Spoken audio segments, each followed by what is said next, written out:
దేవుని పరిశుద్ధ నామానికి మహిమ కలిగిన గాక. వచ్చిన విశ్వాసులందరికీ ప్రభు అని యేసు నామముతో శుభవందనాలు. అదేవిధంగా యూట్యూబ్ ఛానల్ చూస్తున్న వారికి మీకు కూడా శుభవందనాలండి. ఈ రోజు మనం చక్కనైన వాక్యంతో మనం ముందుకు వెళ్దాము. ప్రతి ఒక్కరు స్కిప్ చేయకండి. పెద్ద పెద్ద వారు చెప్పింది వాక్యం కాదు, చిన్న చిన్న వాళ్ళు చెప్పింది కూడా వాక్యం వినాలి మీరు.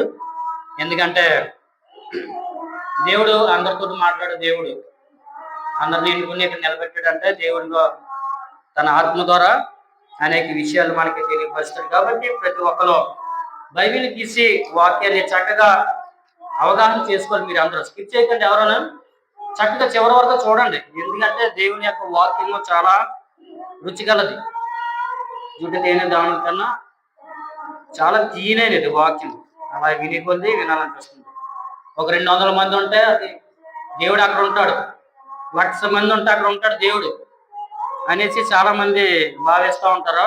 కానీ ఎక్కడ 2 ముగ్గురు నా నాపాట కోడి ఉన్నారు, వాళ్ళ మధ్యన ఉంటానని చెప్పిన దేవుడు. కాబట్టి ప్రతి ఒక్కరు గమనించి దేవుని వాక్యం విని దేవుని వాక్యానుసారం నడుచుకోవాల్సిందిగా ప్రభుపేట మనం చేస్తున్నాం. ఈ రోజు వాక్యం ఏంటంటే క్రీస్తుతోటి సహవాసం చేస్తే ఏ విధంగా ఉంటది. ఎందుకంటే మన చాలా మందితోటి ఈ లోకంలో మనం జీవిస్తున్నాం కాబట్టి చాలా మందితోటి సహవాసం చేస్తున్నాం. అన్యులతోటి సహవాసం చేస్తున్నాం, విశ్వాసాలతోటి సహవాసం చేస్తున్నాం, అవిశ్వాసాలతోటి సహవాసం చేస్తున్నాం, దుర్మార్గులతోటి సహవాసం చేస్తున్నాం, దోపిడిదారులు దొంగలతోటి, అదే విధంగా వ్యభిచారులతోటి, జారులతోటి, అదే విధంగా అనేక రకాలమైన వివిధ రకాలమైన మనుషుల మధ్య మనం జీవిస్తున్నాం. కానీ మన యొక్క జీవితాన్ని చక్కగా తీర్చిదిద్దుకోవాలి. ఎందుకంటే వాళ్ళతోటి మనం కలవకూడదు, వాడితోటి మనము సాంగత్యం చేయకూడదు.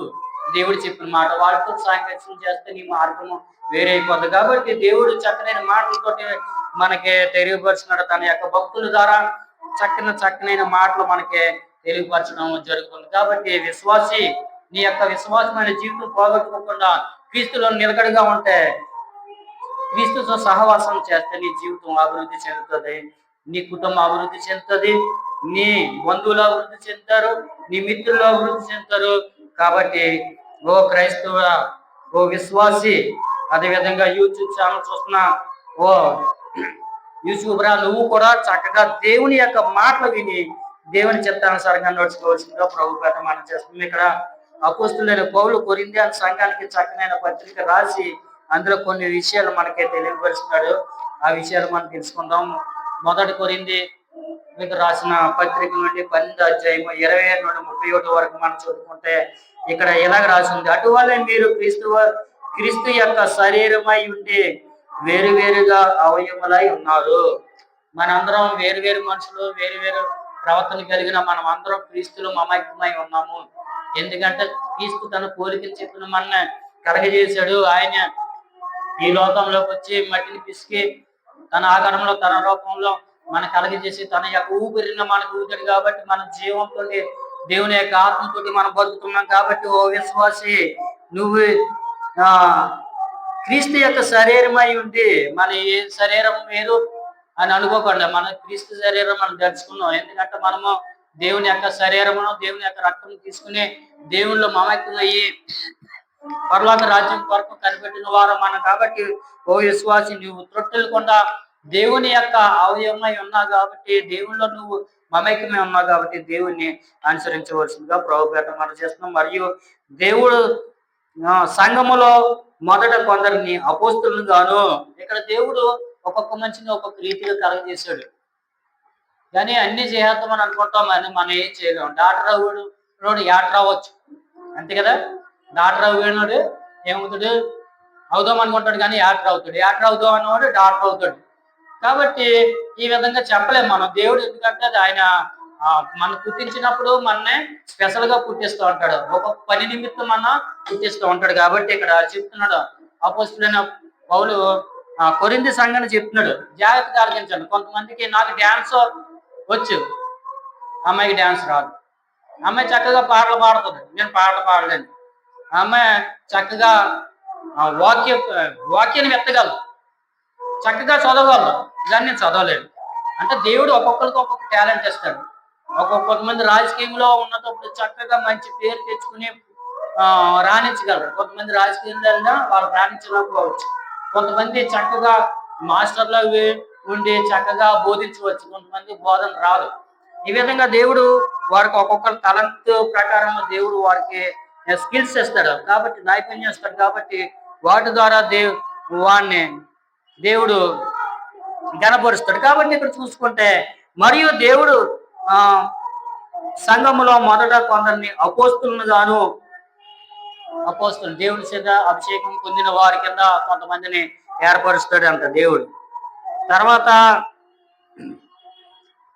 ఏమాట కొందరిని ప్రవర్తనగాను జరగబోయే విషయాన్ని ప్రవచించేటట్లు దేవుణ్ణి ఇంకా ముందర ఇప్పుడు 2025 సంవత్సరం 2045 సంవత్సరం ఏం జరుగుతుంది మనకు తెలియదు. కానీ దేవుడు కొంతమందిని ఏర్పరిచి వాళ్ళ ద్వారా చెప్తాడు. అలాంటి వాళ్ళు ఎవరంటే యోహాను అన్నాడు. ప్రకటన గ్రంథం రాసిన యోహాను అన్నాడు. ఈ విధంగా మనం కొంతమందిని చెప్పుకోవచ్చు. అదేవిధంగా పిమ్మట కొందరిని బోధకులుగాను బోధించే వారి కింద చేస్తాడు దేవుడు. ఇప్పుడు నేను అన్నట్టు నేను బోధకుడి కింద నన్ను ఏర్పరచాడు దేవుడు. అంటే సంఘాన్ని కాపాడే ఒక పాత్ర నాకు దయచేసాడు. కొంతమంది సువార్తల కింద చేస్తాడు, కొంతమంది గాయకుల కింద చేస్తాడు, కొంతమంది మ్యూజిషియన్ కింద మ్యూజిక్ చక్కగా వాయించి పాటల ద్వారా దేవుని స్తుతించి ఆరాధించడానికి వాళ్ళని కలిగజేస్తాడు. కొంతమంది పరిచర్య చేయడానికి కలిగజేస్తాడు. కొంత సువార్థికులుగా దూర ప్రాంతాలు వెళ్ళి అనేక ప్రదేశాలు తిరుగుతూ దేవుని యొక్క వాక్యము వెదజల్లు వారి కింద చేయడం జరుగుతుంది. చూడండి ఇక్కడ చక్కగా పిమ్మట కొందరిని బోధకులు కానీ అటు పిమ్మట కొందరిని అద్భుతములు చేయువారు గాను. అందరికీ రాదండి అద్భుత కార్యాలు చేసేవారిని కొంతమంది ఏర్పరచుకుంటాడు దేవుడు. వారి ద్వారానే అద్భుత కార్యాలు జరిగిస్తాడు. కాబట్టి మనము వారిలో చేద్దామంటే చెయ్యలేము, చేయగలము. కానీ దేవుడు వాళ్ళకి టాలెంట్ ఇచ్చాడు కాబట్టి ఎక్కువ ప్రాముఖ్యత వాళ్ళకి ఇస్తాడు. కాబట్టి మనం అన్ని చేసేకూడదు. మనకి దేవుడు ఏదైతే టాలెంట్ ఇచ్చాడో అదే మనం చెయ్యాలి. ఇక్కడ బోధకులు అడుగుతారు అద్భుతము చేయువారు గాను. తర్వాత కొందరిని స్వస్థపరచు కృపావరములు గలవారుగాను దేవుడు చేస్తున్నాడు. కొంతమంది ప్రార్థన చేస్తే వాళ్ళు ఉన్న రోగాలు అన్ని మటుమాయైపోతాయి. కొంతమంది దేవుడు అది వరం ఇస్తున్నాడు, చక్కని వరం. ఆ వరము కొంతమందికి ఇస్తున్నాడు. కాబట్టి కృపావరములు వారుగాను దేవుడు చేస్తున్నాడు. కృపావరములు ఉన్నాయి కాబట్టి మనం మళ్ళీ సబ్జెక్ట్ వేరే అయిపోతుంది. కాబట్టి కొందరిని ఉపకారములు చేయువారుగాను. కొంతమంది చూడండి, ఎవరన్నా అడుక్కున్న వాళ్ళని చూస్తే వాళ్ళని జాలిపడి వాళ్ళకి ఏదో సాయం చేయడం. అదే విధంగా లేని వాళ్ళకి అందరికీ ఉండదండి, ఉంటదా? అందరికీ ఉండదు. కొంతమందికి జాలిగుణం ఇస్తూ ఉంటాడు దేవుడు. కొంతమంది జంతువులను ప్రేమిస్తూ ఉంటారు, కొంతమంది పక్షులను ప్రేమిస్తూ ఉంటారు, కొంతమంది చెట్లు ప్రేమిస్తూ ఉంటారు. గమనించారా? చెట్లు ప్రేమిస్తూ ఉంటారు. కొంతమంది వ్యవసాయం అంటే ఇష్టం. కొంతమందికి చక్కగా సంఘంలో అనేక మందిని నడిపించడం ఇష్టం. ఈ విధంగా వాళ్ళ యొక్క టాలెంట్ బట్టి వాళ్ళు ఆయా వృత్తుల్లోనే నైపుణ్యం పొందుకుంటారు. అలా విధంగా చూసుకుంటే ఉపకారం చేయువారు గాను, కొందరిని ప్రభుత్వం చేయువారు గాను, రాజకీయ నాయకులు, అదే విధంగా కలెక్టర్లు, తర్వాత ఏమో రాష్ట్రపతులు, ఇలాగా ఎంఆర్ఓ, విఆర్ఓ, వీళ్ళందరూ దేవుడు ఏర్పరిచిన వాళ్ళు. వీళ్ళందరూ చదువును బట్టి వచ్చేసిన వాళ్ళు కాదు. మీకు కూడా తెలుసా?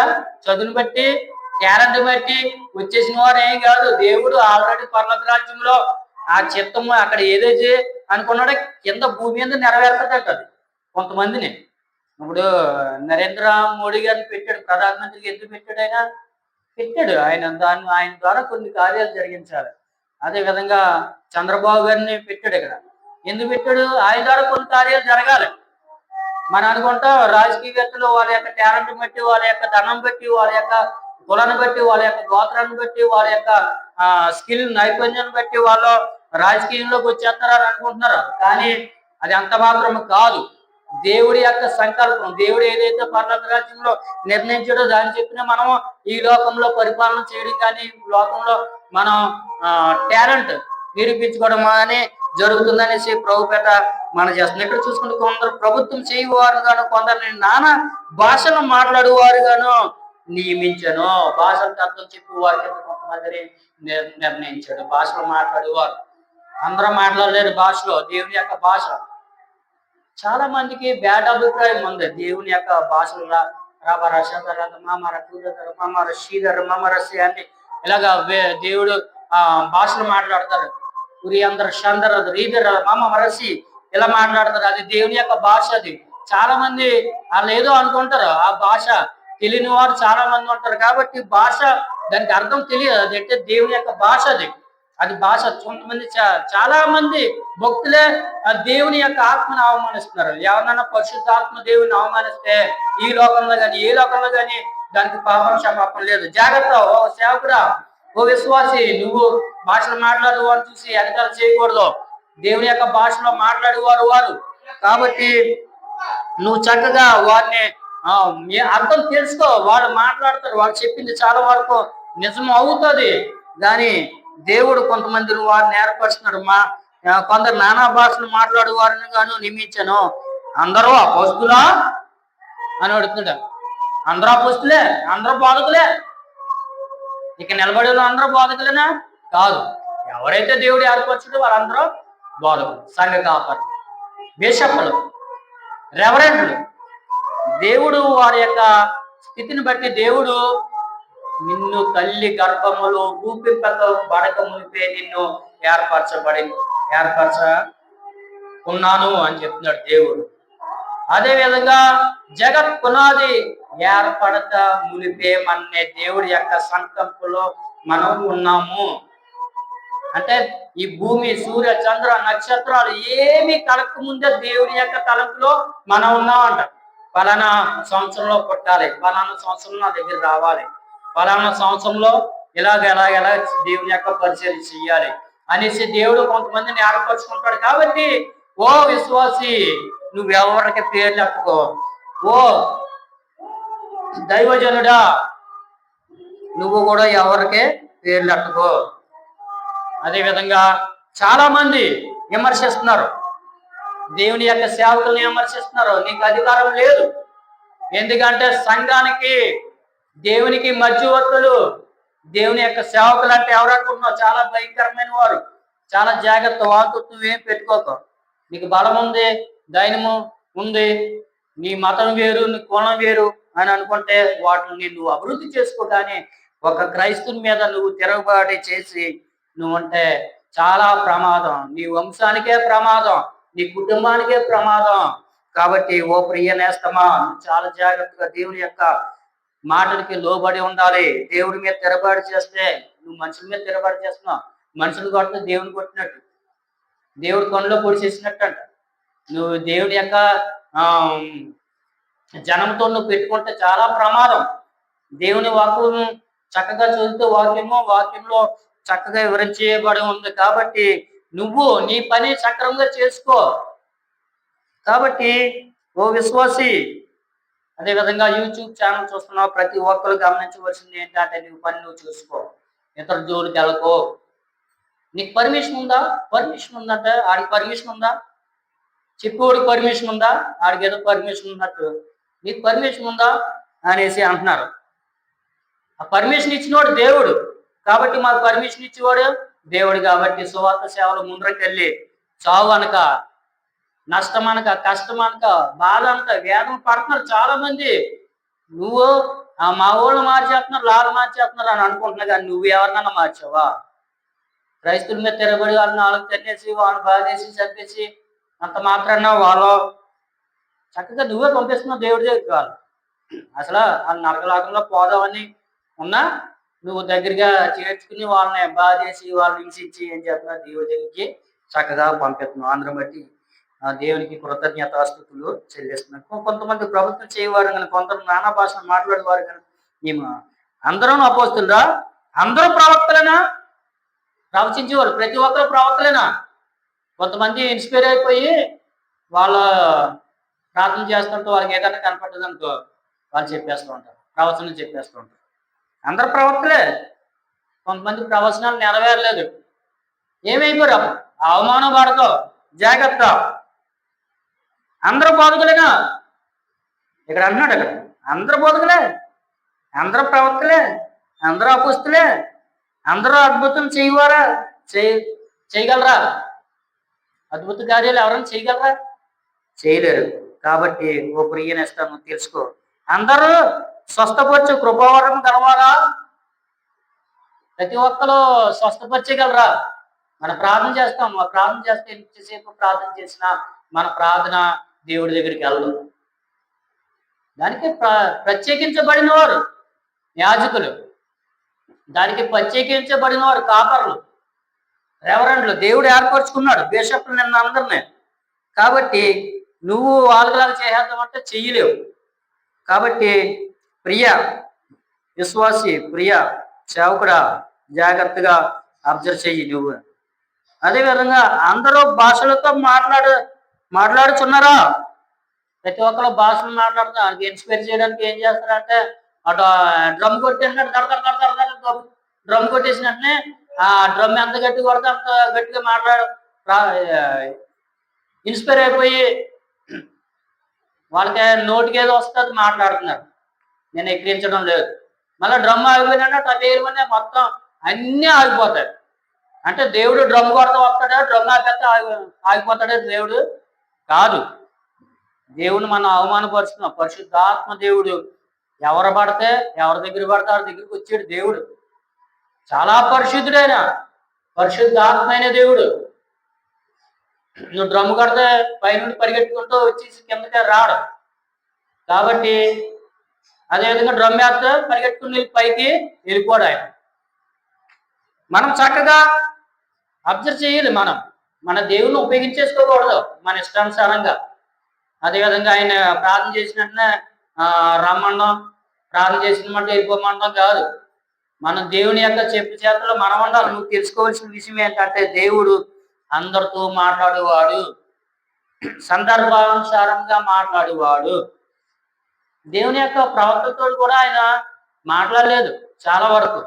ఆయన ఎప్పుడు మాట్లాడాలనుకున్నాడో అప్పుడే మాట్లాడాడు. కాబట్టి వాక్యం చదవండి చక్కగా. పాత నిబంధన గ్రంథం చదివితే మీకు అందరూ తేటగా తెలుస్తుంది. కాబట్టి ప్రతి ఒక్కరు ఇక్కడ అర్థం చేసుకోవాలి. అదేవిధంగా కృపావరములో శ్రేష్టమైన వాటిని ఆసక్తితో అపేక్షించుడి.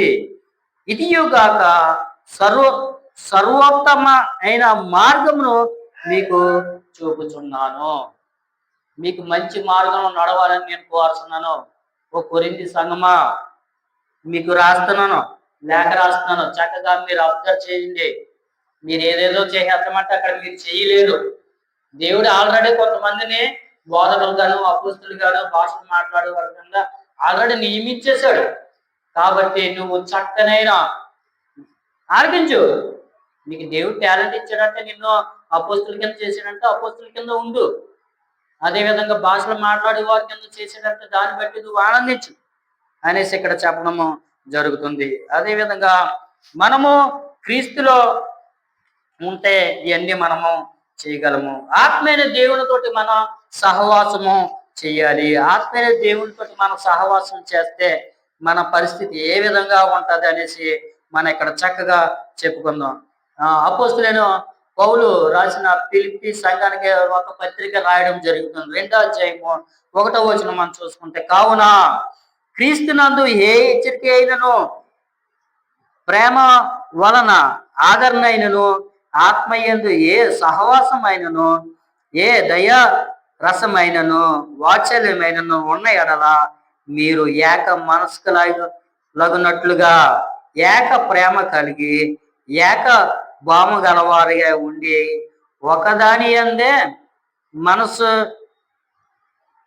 మనసుంచును అనేసి ఇక్కడ చెప్తున్నాడు. ఆ సంతోషమును సంపూర్ణము చెయ్యుడి అని చెప్తున్నాడు అపోస్తులైన పౌలు ఫిలిప్పీ సంఘానికి పత్రిక రాయడం జరుగుతుంది. కావున క్రీస్తునందు ఏ హెచ్చరిక అయినను, ప్రేమ వలన ఆదరణ అయినను, మన దేవుని యొక్క ప్రేమను మనం పొందుకోవాలి. దేవుని యొక్క ప్రేమలో మనకి ఆదరణ మనకి ఎక్కువ ఉంటుంది. కాబట్టి మన కష్టాలన్నా నష్టాలన్నా దేవుని విడిచిపెట్టకుండా దేవుడితోటి మనం సహవాసము చేసిన వారి కింద ఉండాలి. క్రీస్తు నుండి ఏ హెచ్చరిక అయినను లేదు. ఎందుకంటే ఏ హెచ్చరిక ఎప్పుడు చేస్తారమ్మా? మాట అయినపోతే హెచ్చరిక చేస్తారు, అంతే కదా. మన మాట అన్నాం అనుకో దేవుని నుండి హెచ్చరికలు రావు. మనం చక్కగా మన దేవుల్లో మనం ముందుకు వెళ్తుంటే మనకి ప్రేమ కలిగి ఉంటే దేవుడు మనల్ని ఆదరిస్తూ ఉంటాడు. ప్రేమ యందు ఏ సహవాసమైనను ఏ దయారసమైనను వాత్సల్యమైనను ఉన్న ఎడల మీరు ఏక మనసులై ఉండినట్లుగా ఏక ప్రేమ కలిగి ఉండాలి. ఒకే ప్రేమ కలిగి ఉండాలి. ఇప్పుడు విశ్వాసి ఉన్నారా? ఇప్పుడు నా ఎల్ల ఇప్పుడు మీకు పిల్లలు ఉన్నారండి. ఒక అబ్బాయి ఒక అమ్మాయి ఉంది. అబ్బాయిని బాగా ప్రేమించేసి ఆ అమ్మాయిని ప్రేమించలేదు అనుకోండి, మనలో ఏం లేదు, ప్రేమ లేదు. అంతే కదమ్మా, మనకు పుట్టినోళ్ళే కొడుకులో. కానీ మనం ఇద్దరిని ఒకలా ప్రేమిద్దామంటే ప్రేమించలేము. అమ్మ ప్రేమించరా వచ్చమ్మా? ఇద్దరు ఒకలా ప్రేమించలేము. ఒకసారి కూతురు అంటే బాగా ఇష్టం ఉండొచ్చు, అంతే కదా. ఒకసారి కొడుకు అంటే బాగా ఇష్టం ఉండొచ్చు. కానీ ఇద్దరికి సమానమైన ప్రేమ పంచాలి. ఏక మనసు కలిగి ఉండదు. దేవుని యొక్క ప్రేమ అదే. ఒకటి దేవుడి యొక్క ప్రేమ ఏంటంటే చూడండి, మంచి ప్రేమ చెప్తుంది. ఎందుకంటే ఎలాంటి వాళ్ళు ప్రేమించాడు దేవుడు అంటే, సిలువలోనే ఆయన ఏడబడి ఉన్నప్పుడు ఇంకా లాస్ట్ స్టేజ్లో ఇంకా 3 గంటలకు ఇంకా దగ్గరగా అవి లోపులో ఒక దొంగ ఏమన్నాడంటే బతిమాలాడు దేవుణ్ణి, ప్రభా నన్ను ఒకసారి జ్ఞాపకం చేసుకోవయ్యా, నేను దుష్టుని దుర్మార్గుని అనేకమైన చెడ్డ కార్యాలన్నీ చేశాను, కానీ నువ్వు చాలా మంచివాడు కాబట్టి నన్ను ఒక్కసారి జ్ఞాపకం చేసుకోమంటే, నీవు నేడు నాతో కూడా పరదేశంలో ఉందువు. పరదేశం అంటే దేవుని యొక్క రాజ్యంలోకి వచ్చాడు. చూసా, అది ప్రేమ. దేవుడు ఈ లోకాన్ని ఎంతో ప్రేమించాడు కాబట్టి తన అద్వితీయ కుమారుని లోకానికి దేవుడు పంపించడం జరిగింది. అదే ప్రేమ కలిగి ఉండాలి. ఏక ప్రేమ కలిగి ఉండాలి. మనకి 2 మనసులు ఉంటాయి. ప్రేమ మనకి 2 ప్రేమలు ఉంటాయి. శరీర సంబంధమైన ప్రేమ, ఆత్మ సంబంధమైన ప్రేమ. మన ఆత్మ సంబంధమైన ప్రేమ కలిగి ఉంటే ఆటోమేటిక్గా శరీర సంబంధమైన ప్రేమలో కూడా మనం ఉండగలుగుతాం. మన శరీర సంబంధమైన ప్రేమలో ఉంటే ఆత్మ సంబంధమైన ప్రేమలో మనం ఎంత మాత్రం ఉండలేము. కాబట్టి దేవుడు ఏ విషయం చెప్తున్నా ఆత్మీయంగానే చెప్తాడు. ఆత్మీయంగానే చెప్తాడు దేవుడు. ఏమంటాడు? హృదయ శుద్ధి గలవారు ధన్యులు, వారు దేవుణ్ణి చూచెదరు అని చెప్తుంది. మన హృదయం శుద్ధిగా ఉందంటూ డైరెక్ట్ గా మనం దేవుని చూసేస్తాం. నేను పరిశుద్ధుని కాబట్టి మీరు పరిశుద్ధముగా ఉండుడి. శద్రకు, మేషకు, అబేద్నెగోలు ఎలాగున్నారు? పరిశుద్ధంగా ఉన్నారు. వాళ్ళని రాజు ఏం చేశాడు?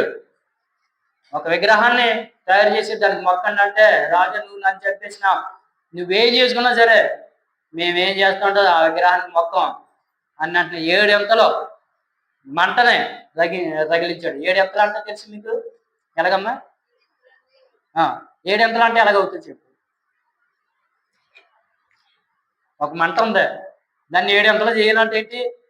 ఒక కర్ర ఎంత ఒకటే, అలా 7 కర్రలు వేసారు. నీకు అర్థమైందా? ఒక మంటనే రాజు చేయాలంటే ఒక 10 కర్రలు వేసామనుకో, ఆ 10 కర్రలకి ఇంత మంట వస్తుంది. 7 ఎంతలు చేయండి అంటే ఇంకా ఒక 7 రెట్లు అందులో అంటే 70 పుల్లలు వేయడం జరిగింది. అప్పుడు ఏమైందంటే 7 రెట్లు మంట రావడం జరిగింది. అందులో పాడేసిన వెంటనే ఆ ముగ్గురితోటి ఇంకో ఆయన తిరుగుతున్నాడు. ఆయన యేసుక్రీస్తు. చూసా, మళ్ళా రాజుగారు చూస్తున్నాడు, ఇలాగెలా గోకాడు ప్రధానమంత్రి. నేను కళ్ళు నాకు సరిగ్గా చూడలేకపోతున్నాను, ఒకసారి చూడండి అని చెప్తే అక్కడ 4 తిరుగుతున్నారు. మనం ఎంతమంది వేసాం అంటే 3ని, మరి అక్కడ 4 ఉన్నారేంటి అని వెంటనే అప్పుడు రాజు పిలిచిన వెంటనే బయటకు వచ్చారు. వచ్చిన వెంటనే టక వచ్చారు. ఎవరో వైద్యులు వచ్చారు, డాక్టర్లు వచ్చారు, చెక్ చేస్తున్నారు, వాసన చూస్తున్నారు. వాసన రాళ్ళ తల బట్టలు చూస్తున్నారు, ఇంత కాలేదు. శరీరం చెక్ చేస్తున్నారు, శరీరం కూడా చక్కగా ఉంది. ఆశ్చర్యపోరు. అప్పుడు రాజు స్టేట్మెంట్ ఇచ్చాడు, ఏదో నమ్ముకున్న దేవుడే నిజమైన దేవుడు. ఓ విశ్వాసం ఏదనుకుంటున్నావు? క్రీస్తు పూర్వమే భారతదేశం ఏలిన రాజులు ఉన్నారు. ఎక్కడి నుండి? యెరూషలేము నుండి. నువ్వేదనుకుంటున్నావు? మన భారతదేశాన్ని కూడా ఏలిన రాజులు నెస్తేరు గ్రంథంలో కూడా ఉంటుంది, మన భారతదేశం గురించి ఉంటుంది. చదవండి బాగానే. ఏదో నీకు పర్మిషన్ ఉందా, అది ఉందా, ఇది ఉందా అంటున్నావు. ఇప్పుడు వచ్చేసి గట్టిగా ఉంటే నీకు 40 సంవత్సరాలు ఉంటాయి, 50 సంవత్సరాలు ఉంటాయి. కానీ క్రీస్తు పూర్వం నుండే మన భారతదేశాన్ని దేవుని యొక్క సేవకులు పరిపాలించారు. జాగ్రత్త తెలుసుకోండి. తర్వాత మీరు ఏక మనసులగినట్లు ఏక ప్రేమ కలిగి ఏక భావము గలవారే ఉండాలి. మనం ఒకే భావం, ఒక తాత్పర్యంతో ఉండాలి. మనము లోపలికి వెళ్ళిపోయినప్పుడు మారిపోవడం, బయటకు వచ్చినప్పుడు మారిపోవడం, సంఘంలో ఉన్నప్పుడు ఒకలాగా, సంఘంలో లేనప్పుడు ఒంటరిగా ఉన్నప్పుడు ఒకలాగా ఉండకూడదు.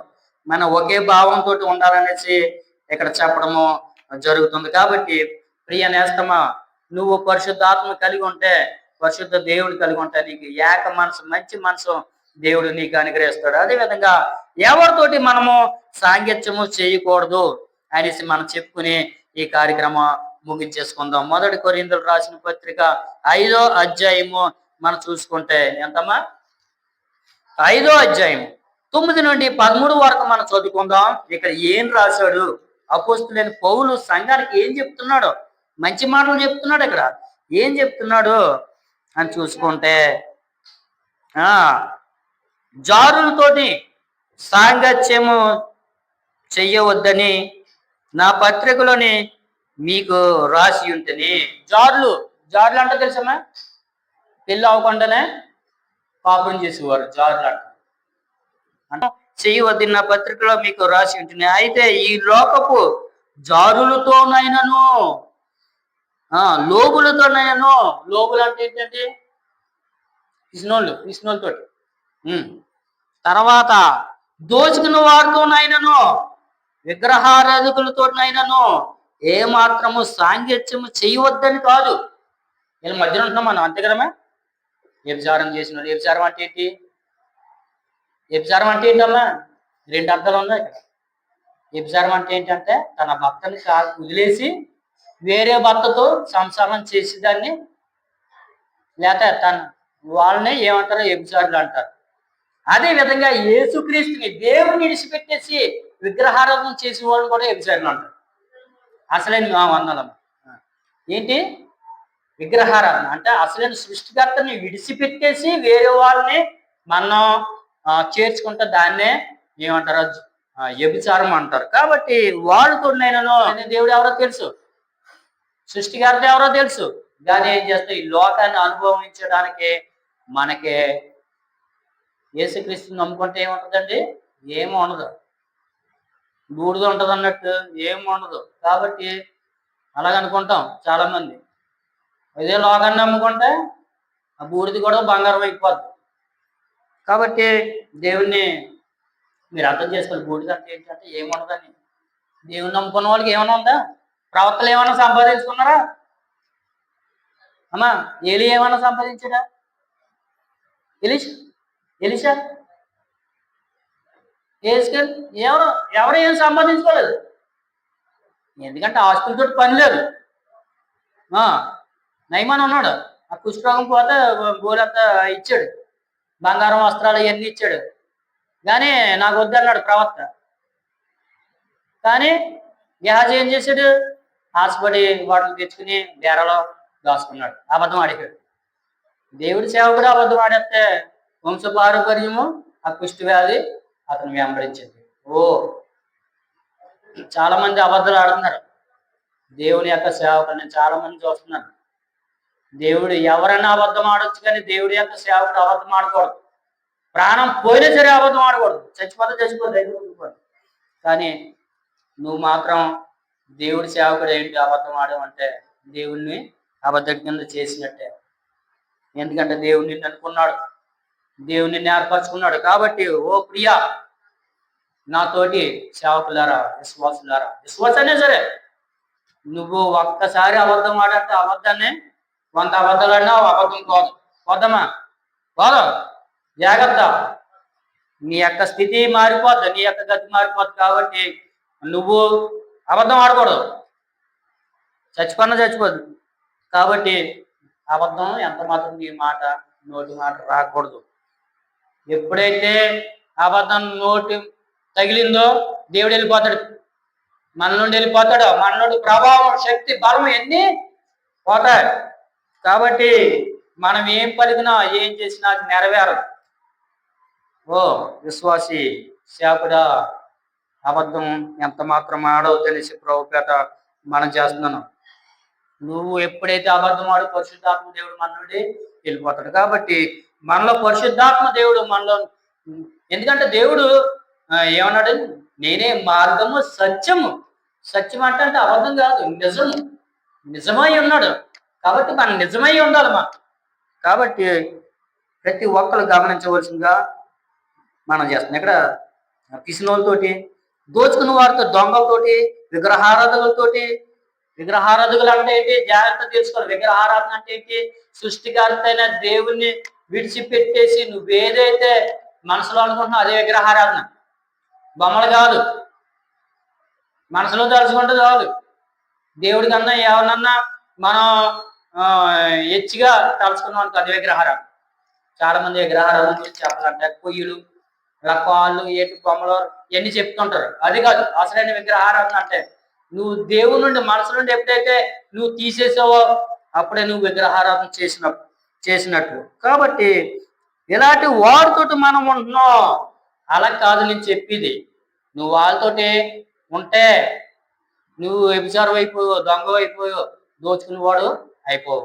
దానికి అర్థం అది కాదయ్యా అని చెప్తున్నాడు. ఇక్కడ చూడండి, అలాగైతే మీరు లోకం నుండి వెళ్ళిపోవలసి వచ్చింది కదా. ఈ లోకంలో మనం ఉండకూడదు, అంతే కదమ్మా దానికి అర్థం. ఈ లోకం నుండి వెళ్ళిపోకుండా ఏ చందమామ మీదో లేదా ఏ మార్స్ మీదో మనం ఉండాలి. దేవుని ఉద్దేశం అది కాదు. అపోస్తులైన పౌలు ఉద్దేశం వాళ్ళతో కలిసి ఉండండి, కానీ వాళ్ళు అవలంబిస్తున్న ఆ చర్యలన్నిటికీ మీరు దూరంగా ఉండాలి. ఎందుకంటే మీరు ప్రత్యేకించబడిన వారు, దేవునితోటి అభిషేకం పొందిన వారు, దేవునితోటి ఆశీర్వదించబడిన జనులు మీరు. కాబట్టి మీరందరూ చక్కగా ఉండాలనేసి దేవుడు చెప్తున్నాడు. ఎప్పుడైతే సహోదరులు అనబడిన వాడెవడైనా జారుడు గాని, లోబు గాని, విగ్రహాలు గాని, తిట్టుబోతు గాని, త్రాగుబోతు గాని, దోచుకున్న వాడిని గాని అయ్యి ఉండిన ఎడల అట్టి వారితో సాంగత్యం చేయకూడదు, భుజింపకూడదని మీకు వ్రాయిచున్నాను. అదే విధంగా నీ సహోదరులు ఎవరైతే ఈ విధంగా అవలంబిస్తున్నారో వాళ్ళతో మీరు ఉండకండి. నీకు అర్థమైందా? అన్యులతో ఉండండి, అన్యులతో తిరగండి. వేరే మతం ఉన్న వాళ్ళతో తిరగండి. వాళ్ళు ఎవరే విగ్రహారాధన చేస్తున్నారు కానీ వాళ్ళతో తిరగండి, ఏమవదు. కానీ మనలో సహోదరుల్లో ఎవరైనా విగ్రహాలను చేస్తే, దొంగతనం చేస్తే, వ్యభిచారం చేస్తే వాళ్ళతో తిరగొద్దు అన్నారు క్రైస్తవుల్లో. అర్థమైనా మీకు అని నేను రాశాను కదా, జాగ్రత్తగా మీరు అబ్జర్వ్ చేయండి. ఎందుకంటే వీరితోటి మనం సాంగత్యం చేస్తే మనలో ఉన్న సహవాసం ఎగిరిపోదు. కాబట్టి ప్రియ నేస్తమా, యూట్యూబ్ ఛానల్ చూస్తున్న వారి ద్వారా మీరు చక్కగా గమనించి దేవుని యొక్క మార్గంలో నడవండి, మీ యొక్క జీవితమే మారిపోతుంది అనేసి ఇక్కడ అపోస్తులైన పౌలు చెప్పడం జరుగుతుంది. వెలపటి వారికి తీర్పు తీర్చుట నాకేలా, నేనేం తీర్పు ఎవరిగా తీర్చలేదు. అపోస్తులైన పౌలు చెప్తున్నాడు, వ్యభిచారుల గురించి, జారత్వం గురించి, దోచుకున్న వారి కింద నేనేం వాళ్ళ తీర్పు తీర్చలేదు. మరి ఏంటి వాళ్ళ గత ఏంటి, ఎవరు తీర్పు తీరుస్తారు అని చూసుకుంటే ఇక్కడ చెప్తున్నాడు.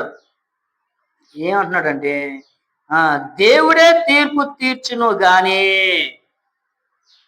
మనకి తీర్పు తీర్చే అధికారం లేదంటమ్మా. ఎవరికి తీర్పు తీర్చకూడదు, మనం తీర్పు తీర్చండి. నువ్వు అలాగొన్నావేంటి? కొంతమంది అంటారు ఏంటండి నూలు కింద పూసే ఏంటంటే ఎలా ఉంటుందండి, బుద్ధ కింద నల్లగుండి ఆ పైన చూసుకుంటుందంట. అబ్బా నేను ఎంత ఎర్రగా ఉన్నానో, ఎంత అందంగా ఉన్నానో అంటదంట. గూలి కింద ఎలాగుంటుంది తెలిసి, కింద నల్లగా ఉంటుంది, పైన ఎర్రగా ఉంటుంది. అప్పుడు అన్నదంట ఒకసారి కింద చూసుకోమ్మా అన్నదంట. అప్పుడు ఇలా కింద చూసుకుంటే చిగ్గు పట్టదంట. అలాగా మన గుడి కింద పూసుకోలే మనం ఉండకూడదు. మన అందరికి పేర్లు పెట్టేసి మనం తీర్పు తీర్చేస్తాం. అందరు కొంతమంది ఏం చేస్తారంటే అపవాసం చేస్తుంటారు. పాపం ఇది డబ్బు ఉంటుంది, ధనమంట ధాన్యం ఉంటుంది. వాళ్ళ యొక్క ఏంటంటే ఏమంటారని వాళ్ళ వీక్నెస్ పట్టుకుని ఏం చేస్తారండి బయట పెడతారు. అందరు చెప్తారు ప్యాకేజ్ రామ్మా లూజేమ్ గారు రా అని అన్న చూసి చెప్తే పాపం ఎలాగుంటుంది, మనసు చూపమంటది కదా, అలాగే అవును చేసావు కదా, నేను ఏదో పెద్ద ఏదో నీతి ఉంటుంది అన్న వెంటనే పాపం సిగ్గుపడతాడు. కొన్ని రోజులు మళ్ళీ తిరిగి ఆడికి వస్తుంది. మళ్ళీ అదే స్థితి ఆడికి వస్తుంది. చూసాను చాలా మంది, నాకు చాలా మంది పేర్లు ఎత్తారు. పేర్లు ఎట్టి చాలా మంది మళ్ళీ అదే స్థితి ఆడికి వచ్చింది. నేను ఎప్పుడే అమ్మా నీకు ఎలా వచ్చిందని ఎప్పుడు నేను ఏమీ అనలేదు. వాళ్ళని ఎక్కడ వాళ్ళ అంక చూసి నవ్వడం కానీ వాళ్ళ అంక చూసి ఏమన్నారు ఆహా అనుకున్నా అంతే. మన పని ఏంటంటే మళ్ళా మనం తీర్పు తీర్చుకోవడం మన అనుకో మన తీర్పు అయిపోతాం. కాబట్టి ఓ ప్రియనేస్తమా తీర్పు తీర్చేవాడు దేవుడు అక్కడే. మీరు లోపల వారికి తీర్పు తీర్చేవారు గాను ఈ దుర్మార్గపు ఈ దుర్మార్గుని మీలో నుండి తోలివేయడి.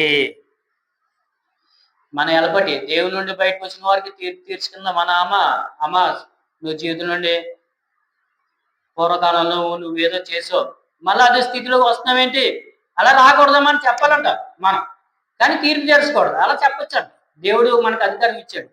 అమ్మా మళ్ళా నువ్వు విగ్రహాల నుండి నువ్వు బయటకు వచ్చావు దేవుడిలోకి మళ్ళా ఎందుకు వెళ్ళిపోయావు అలాగే అనకూడదమ్మా దేవుడికి అయిష్టం అలాంటి కార్యాలు చేయకూడదమ్మా అనేసి మనలో దుర్మార్గత ఏమైనా ఉంటే వాటిని మనం తీసేసుకోవాలనేసి దేవుడు ఇక్కడ చక్కగా చెప్పడము జరిగింది. ప్రియనేస్తామా నీకు అర్థమైందా చెప్పిన వాక్యము.